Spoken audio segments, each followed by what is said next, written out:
کے اصول کے لیے ہم جی ڈی پی کے خسارے کو 3% تک طویل المدتی ہدف پر لے جانے کے لیے کوشاں رہیں گے.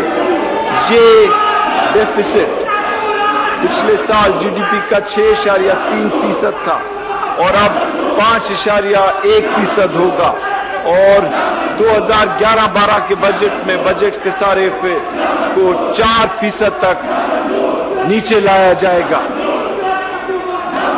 میڈم اسپیکر، مہنگائی کے خلاف لوگوں کی شکایات سے ہم آگاہ ہیں اور اس کو کم کرنے کے لیے ہم ایک جانب تو فیڈرل ڈیفیسٹ کو کم کریں گے، دوسری جانب ہم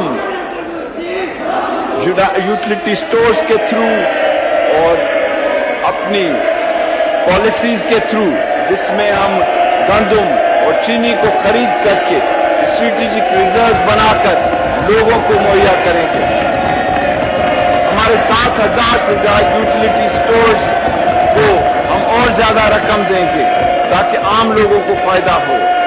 اور توانائی کی قیمتیں کم کرنے کے لیے میڈم اسپیکر، ہم نے پچھلے 2 سال میں 500 ارب روپے کی سبسڈی دی، اور سب سے بڑھ کر یہ کہ ہم اسٹیٹ بینک سے بوروئنگ کو کم کریں گے. میڈم اسپیکر، میری اسپیچ میں ایک بہت بڑا حصہ توانائی کے بحران سے نپٹنے کے لیے حکومت کی جو اقدامات ہیں اس کے بارے میں تھا، لیکن میں ایک ایسی ایشو کی طرف جانا چاہ رہا ہوں کہ جو اس وقت بجٹ کے جو اہداف ہیں اگلے سال کے، ان کے بارے میں ہوگی. ایک چیز میں یہ کہوں گا کہ ان تمام مشکل حالات کے باوجود ہم شہید ذوالفقار علی بھٹو اور شہید محترمہ بے نظیر بھٹو کے نظریات پر کاربند رہے اور معاشرے کے پسماندہ اور کمزور طبقات کا خیال رکھا.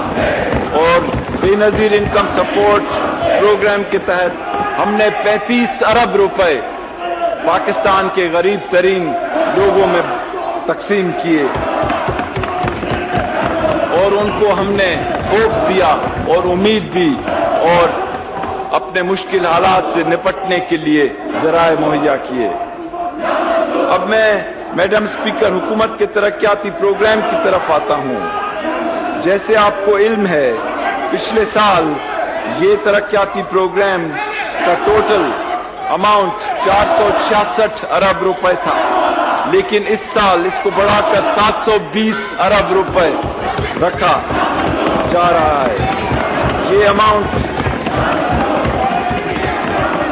نئے مالی سال کی اقتصادی کونسل نے یہ 730 ارب روپے، جس میں سے 300 ارب روپے فیڈرل حکومت اور 430 ارب روپے صوبائی حکومتوں کے ہیں.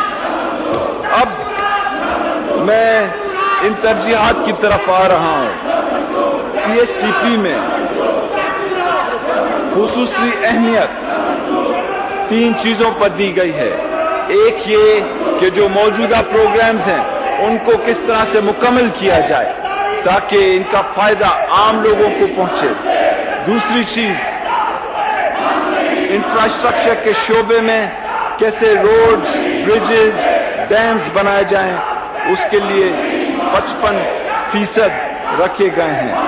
اور پینے کے پانی اور اریگیشن کے نظام کو آگے بڑھانے کے لیے ہم نے Bhasha dam, Neelum Jhelum hydro dam, Mangla raising, Satpara dam, Rainee canal, Kachhi canal, Indus right bank and irrigation and drainage project اور بلوچستان ایفلوئنٹ ڈسپوزل پروگرامز